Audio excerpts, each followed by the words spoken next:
Doctor ইউনূসকে বারবার বলা হলো আপনি ওখানে যাবেন না, আপনি যদি ওখানে যান একটা অ্যাক্সিডেন্ট করাতে পারে, অ্যাক্সিডেন্ট হতে পারে, বিভিন্ন অজুহাত তৈরি করা হলো। এই অজুহাতটা কেন তৈরি? সব ইউনূসকে মেরে ফেলো, তারা ষড়যন্ত্র করলো। থেকে ওখানে টাইম বোমা সেট করে রাখলো, টাইম বোমা সেট করে রাখলো। ডক্টর ইউনূস সাহেব উনি চিন্তা করলেন আমি ওখানে যাব, ওখানে যাওয়ার আগে আন্তর্জাতিক ট্রাইব্যুনালের জেনারেল ওয়াকার ওখানে টাইম বোমা সেট করালেন যাতে একত্রে ডক্টর মোহাম্মদ ইউনূস, তাজুল ইসলাম সহ আন্তর্জাতিক ট্রাইব্যুনালের প্রত্যেকটা লোক যেন ওখানে অ্যাসাসিনেট করা যায়। টাইম বোমা সেট করলেন।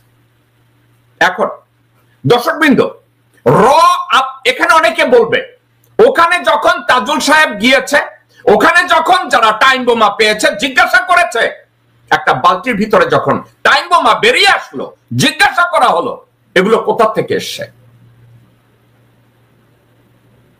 ডিজিএফআই লোকজনরা আয়নাঘরের দায়িত্ব নিয়োজিত হায়নারা বলল আমরা জানি না। দর্শকবৃন্দ, আমরা জানি না।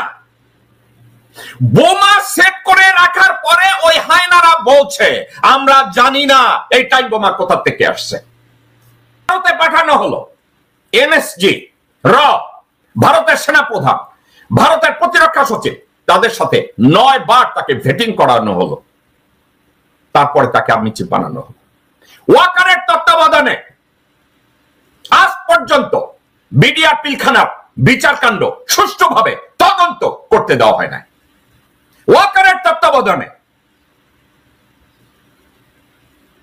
জনগণের উপরে হেলিকপ্টার থেকে গুলি করে আমার মা বোনদের বুককে ঝাঁঝা করে দিয়েছে, বাচ্চাদেরকে মেরে ফেলেছে, শিশুদেরকে মেরে ফেলেছে, মাকে গুম করেছে, বাবাকে গুম করেছে, সন্তানদেরকে গুম করেছে, যা প্রত্যেকটা অপকর্মের সাথে ওয়াকার জড়িত। ওয়াকার এবং জেনারেল মুজিব। ডক্টর মোহাম্মদ ইউনূস দায়িত্ব নেওয়ার পর থেকে ওয়াকারের ধান্দাবাজি, রয়ের ধান্দাবাজি ধীরে ধীরে প্রকাশ পাওয়া শুরু করলো।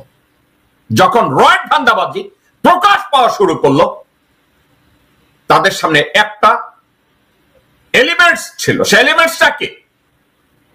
কোন একটা অজুহাত দিয়ে ডক্টর মোহাম্মদ ইউনূসকে যদি অ্যাসাসিনেট করা যায়,